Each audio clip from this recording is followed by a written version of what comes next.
Good morning from Christchurch, New Zealand. I'm David Weegenaar. I won a long, you get the idea, time ago, the 1989 New Zealand Lightning Champs. Now, I've found out just of late that that's my forte, is lightning speed chess. Not so, I'm okay at match games, but just not so great. Anyway, here's my game for today, and this was played a 3-minute game on the 1st of November 2016, and I actually lost this game. It is played on my phone, my Sony Aqua M4 phone, whatever it's called, and so my fingers sort of get in the way of the other pieces, and sometimes I pick up a piece and it goes to the wrong spot, or I can't get the thing to move to where I want it to move, and it loses me time and etc. So anyway, it's a lot different if I play it on the actual PC. Here's this game for today, and this is the second. This will be the second placement for the day. I've put one on from yesterday. I didn't get round to because it was Sunday. Okay, here we go. So here I play D3, which is, as I've already mentioned, not my move. It's a King's Indian as for white, and it's quite good. I quite enjoy it. And Bobby Fischer was a major exponent of this opening D3.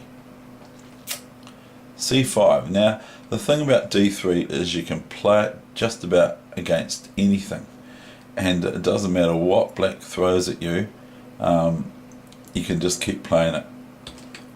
And so it's quite fun, but they can prepare against it, and there are certain lines that are good for black. So knight D2, D6, E4. But remember, it's a 3-minute game. E6. So black's happy to just play basically a kind of a Sicilian setup, and playing her pawns to the second rank as well, like the E pawn and the D pawn, the D pawn and the E pawn. Okay, so it makes for white quite good. So I developed my knight to from G1 to F3, so that's my developing move for that knight. And as I've mentioned before, I can't develop the knight twice that same knight, and every piece, the bishops and the knights, need to be developed, and the queen too, off the back rank, off the back rank here, and black has to do the same. So I'm actually kind of in a way ahead in development, and I haven't actually looked at this game whether I play any good or not, but there might be a drop of a piece. Knight F6. So black has now developed their first piece. Prior to that, it's just pawn moves, and pawn moves do not count as development, but some people might, but they're not. G3.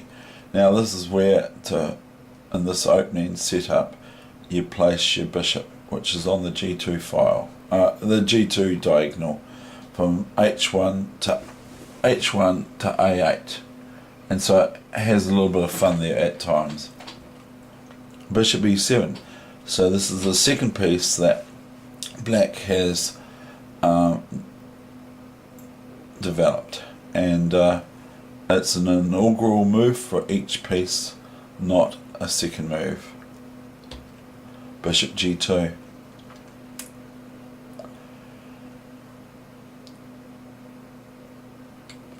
Castles.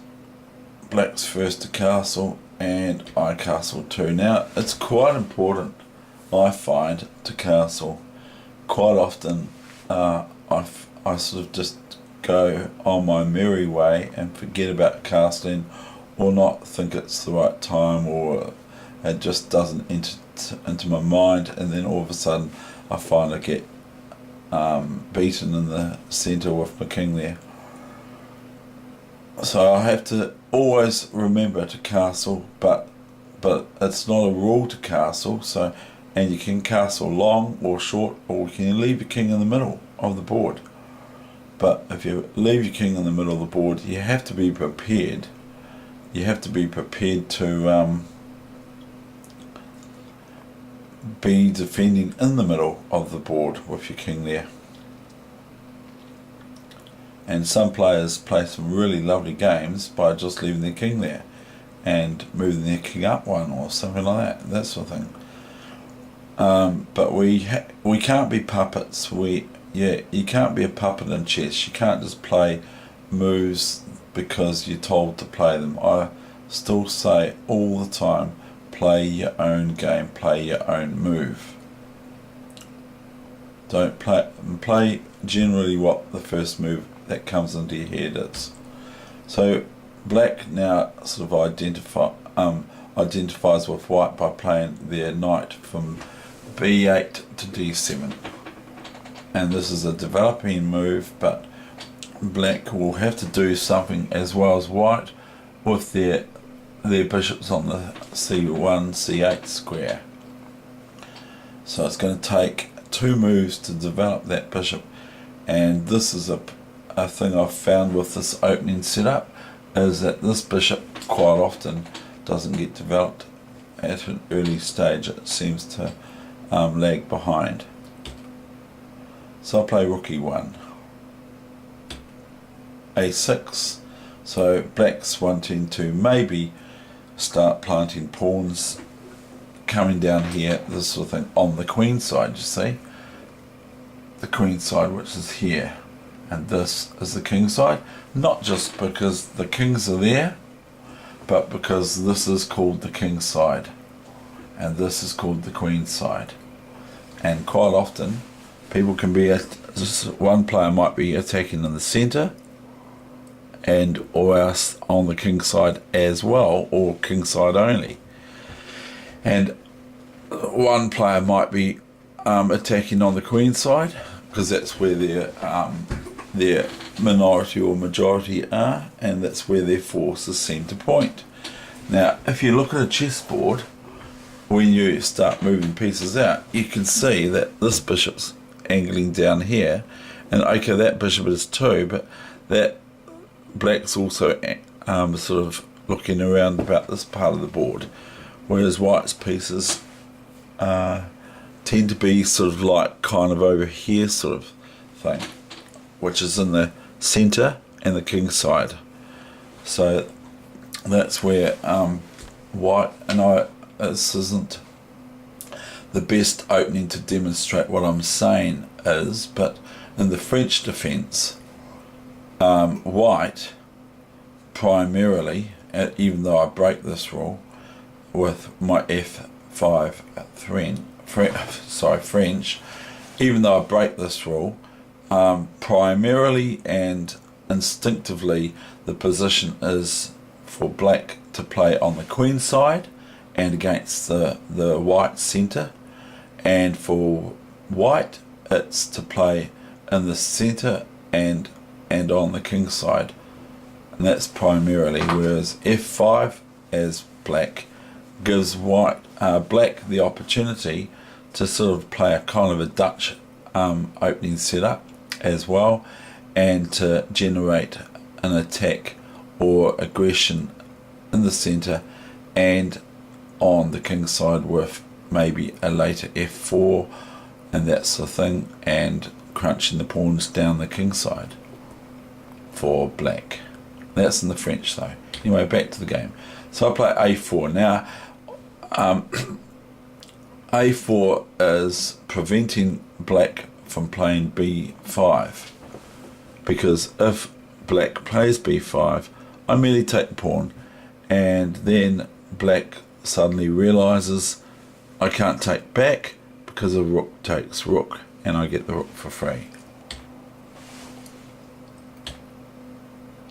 So we've got queen c7, developing the queen. Mine's still not developed, it's still on its original square.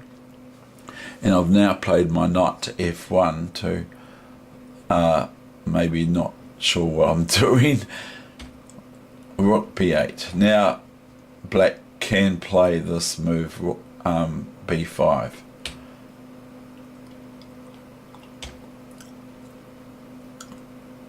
So I take b3. Now I like to sort of prevent moves from happening before they happen, so I don't have to worry about them. And so I'm sort of like I'm sort of defending this square from attack 3 times over with my knight, pawn, and pawn. So if black plays c4, I just take with my knight, not with the pawn.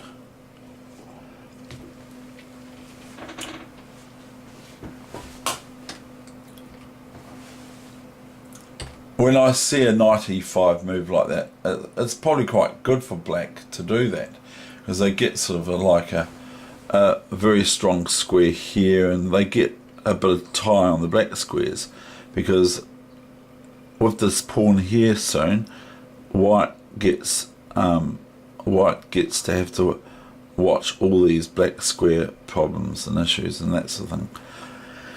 And but the thing is white, I feel that for my position here, that this pawn here, once it lands up here, it's got strengths and it's got weaknesses, but the thing is that it's going to be difficult for black to generate some sort of play with the black squared bishop.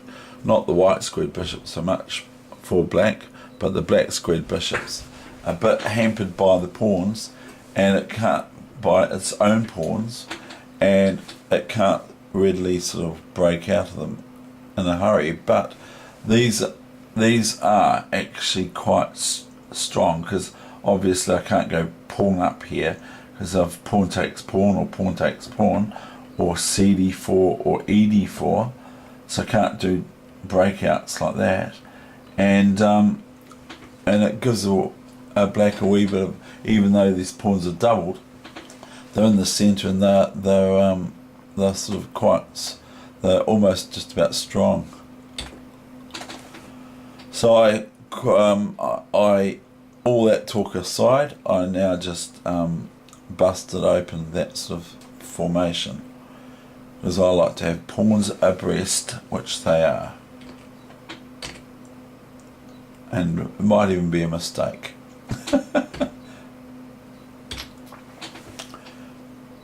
Now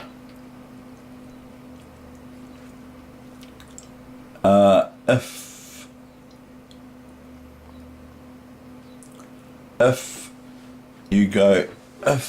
black goes queen takes pawn, there's a wee tactic. So if black goes queen f4, there's a small tactic.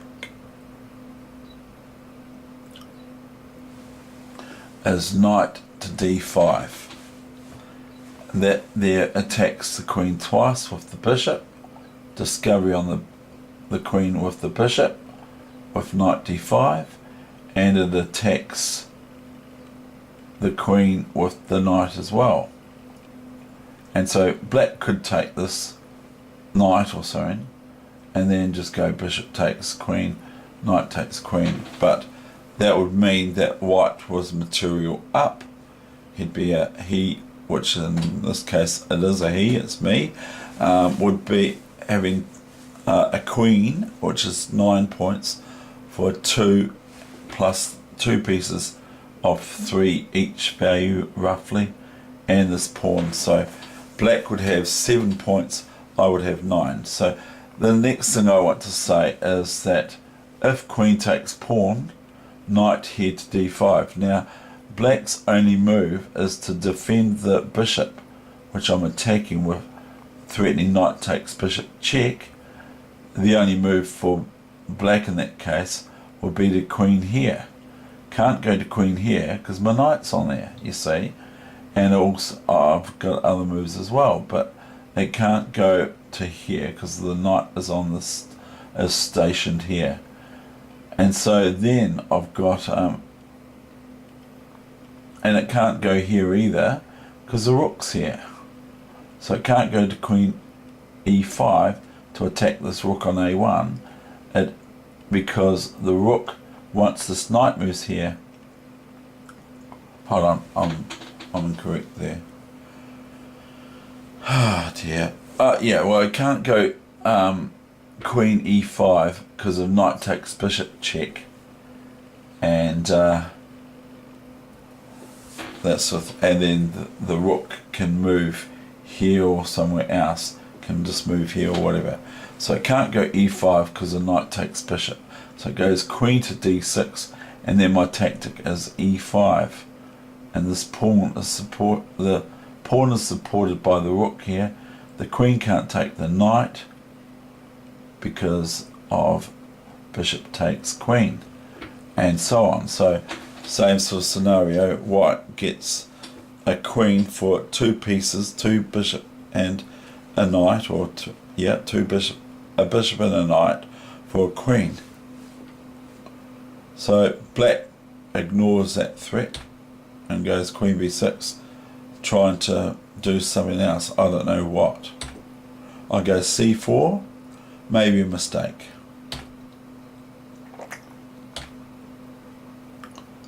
I like to push back and have just about the whole board.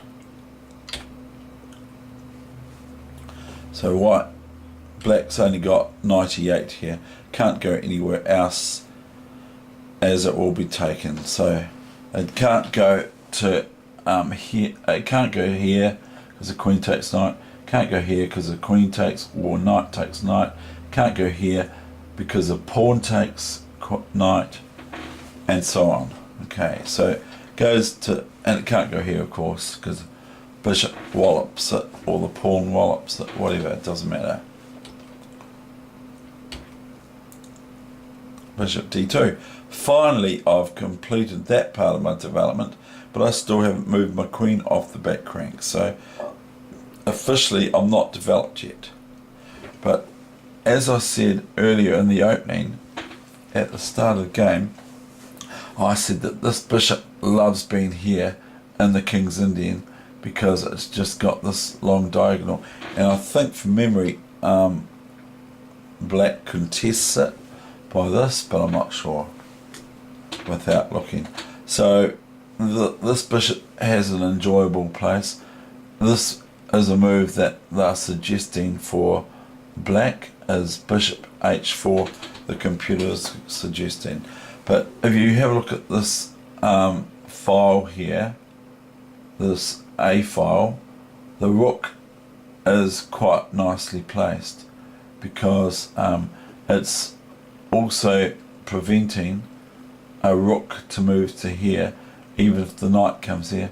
It's preventing a rook here because white could take that with the rook, the bishop, that rook, if it was to contest the A file. Okay, g6, sort of a preventative move, but also there are thoughts in my head of going f5 here.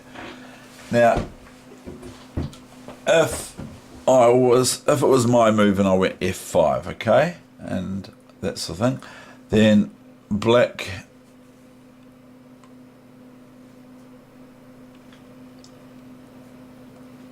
okay, I'm not sure if I want to go on about that too much because it's not that great.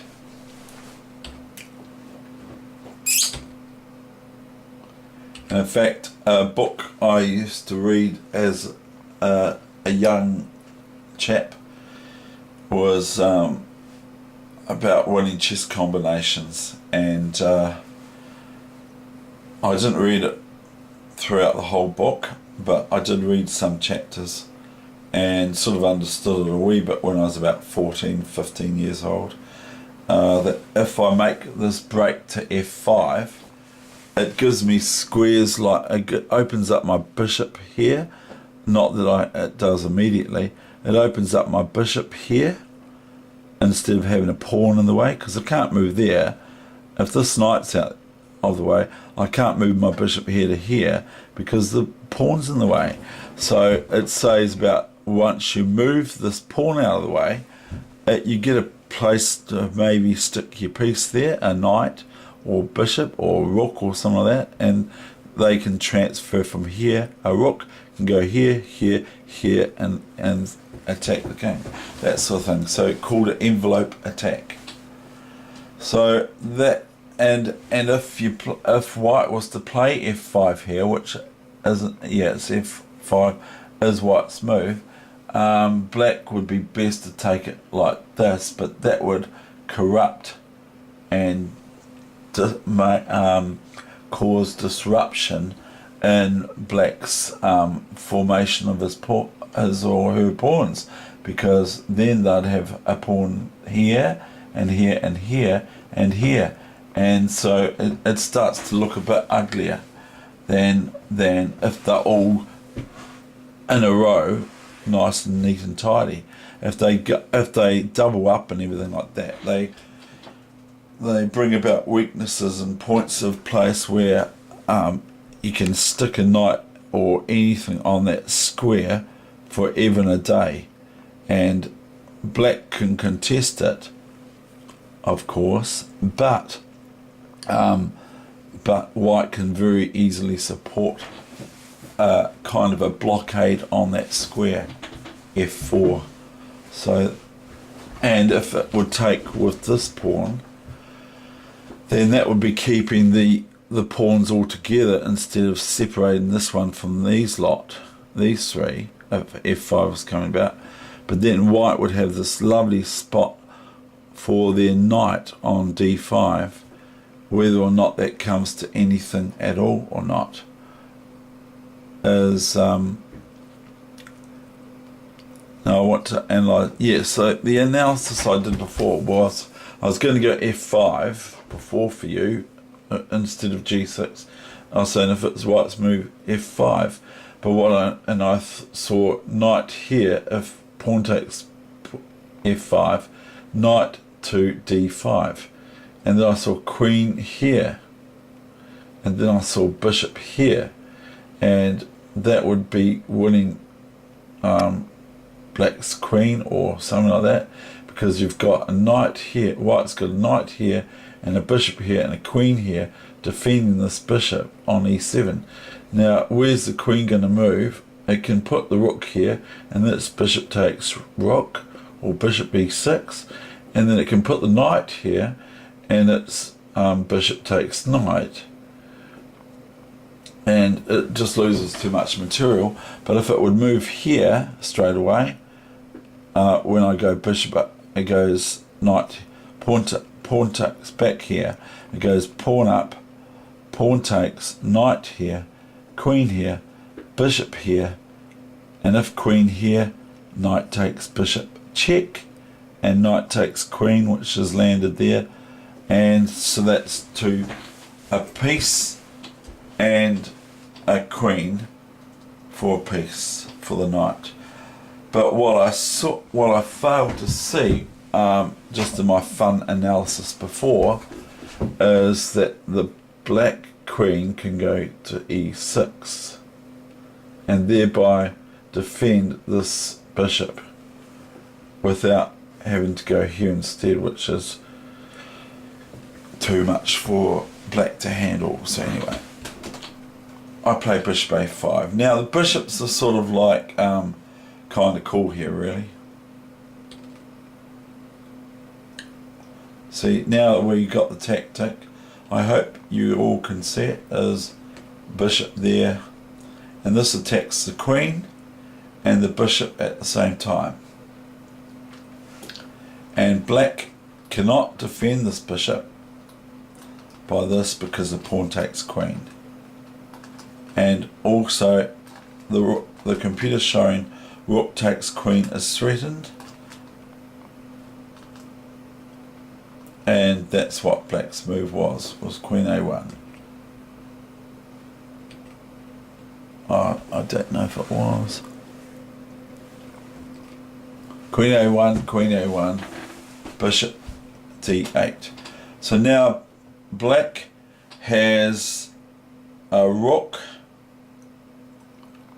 and a bishop for the queen. Now that constitutes, I mean, I don't mind playing those sorts of positions for either one, but I quite like playing with just the rook and the bishop for the queen. But basically white's got a better position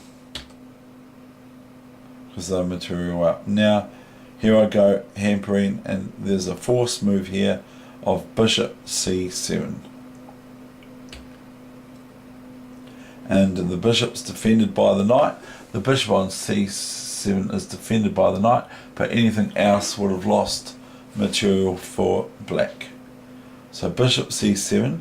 Now I still have to nut it out how to get in. If I'm going to get in, I still have to nut that out. So I come up with this. Oh, okay, I played queen c5. Remember, this is 3-minute chess. So they're throwing everything at me.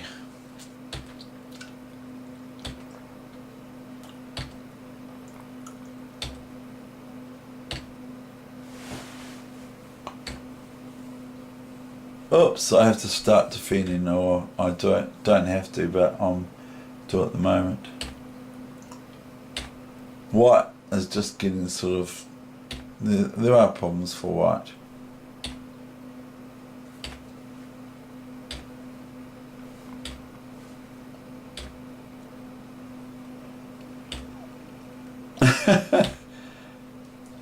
And yeah, it just was a bit of a pain.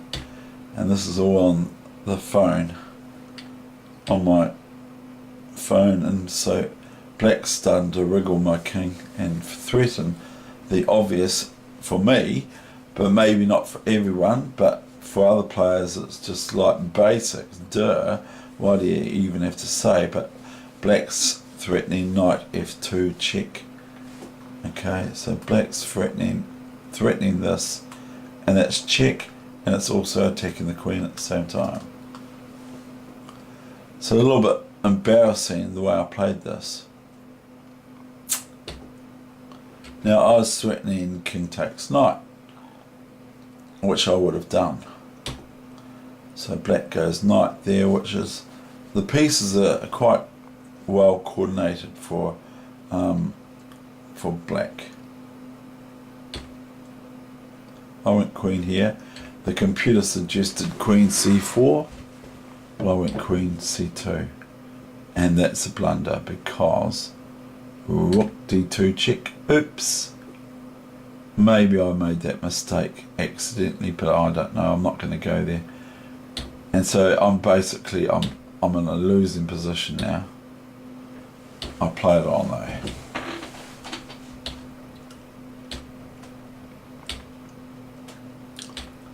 I've still got play, but realistically it's not going to happen.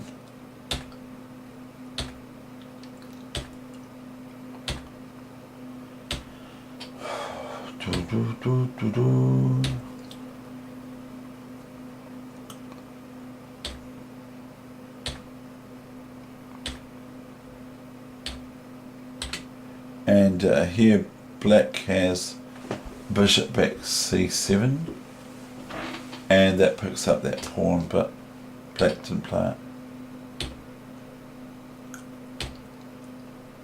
But there might not be any problem with time here for black. These pawns are going to be unable to beat, and now it's lost. Black can just play king takes pawn here, and if black can just play king e5, and if b6, bishop b6, king b6, and f5, and it's pretty easy to win this.